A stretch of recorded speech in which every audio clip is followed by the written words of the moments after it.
بد نظری کے مرض کو معمولی سمجھنے لگتا ہے آدمی، اور دیکھا جاتا ہے پھر وہ بد نظری میں مبتلا ہو جاتا ہے۔ ہمارے نفس امارہ نے جب دام بتاں بدلا تو ہم نے باب تقوی پر بھی فوراً پاسباں بدلا۔ چھوٹے چھوٹے امراض ہوتے ہیں وہ بڑھ کے، چھوٹے چھوٹے بچے ہوتے ہیں وہ بڑے بڑے آدمی بن جاتے ہیں، ہے کہ نہیں بھائی؟ تو ایسے ہی چھوٹے چھوٹے گناہ ہوتے ہیں پھر وہ بڑھ جاتے ہیں، پھر انسان پر چھا جاتے ہیں۔ تو ابتدا ہی میں ان گناہوں کو ہلاک کر دینا ہے، ان کا گلا گھونٹ دینا ہے نفس کا۔ بہت گو ولولے دل کے ہمیں مجبور کرتے ہیں، تیری خاطر گلے کا گھونٹنا منظور کرتے ہیں۔ تیری خاطر گلے کا گھونٹنا، ہمارے شیخ رحمۃ اللہ نے فرمایا کیا مطلب؟ اس گلے کو نہیں گھونٹنا ہے، تیری خاطر یہ خون آرزو منظور کرتے، نفس کے گلے کو گھونٹنا کہ حرام خواہشات کو خون کرنا منظور کرتے ہیں تیری خاطر۔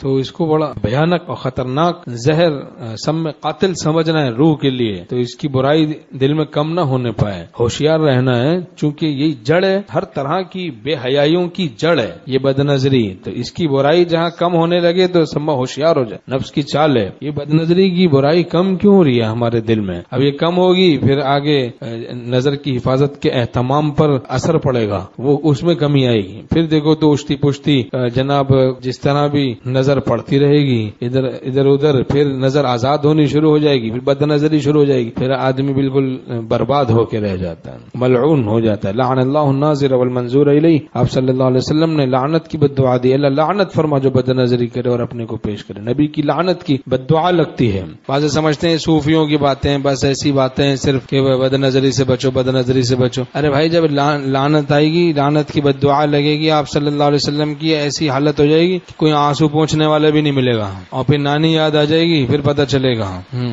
ومن اعرض عن ذکری فإن له معیشۃ ضنکا، جو ہماری یاد سے اعراض کرے گا اس کی زندگی تلخ کر دی جائے گی۔ مسئلوں کو حل کرنے کے لیے عاملوں کے پاس جاتے ہیں، پھر عامل ٹھگ کے بیٹھے، وہ بھی لاکھوں روپے کھا گئے، اب پھر کہیں چلے گئے عزت لٹ گئی۔ ہاں اللہ سے بگاڑی تم نے، اب راستہ ہی جو اختیار کیا اس کی ہر منزل ایسی تلخ ہے، جس راستے کو اختیار کیا نافرمانی کے ہر منزل اس کی ایسی ہی تلخ ہے، وہ جہنم کی برانچ ہے، ہر منزل پہ جہنم کی گویا برانچ ہے۔ تو اس لیے دیکھیں ہم کہ اگر بدنگاہی کر رہے ہیں تو جہنم کے راستے پر چل پڑے ہیں، نظر کی حفاظت کر رہے ہیں تو جنت کے راستے پر چل پڑے ہیں۔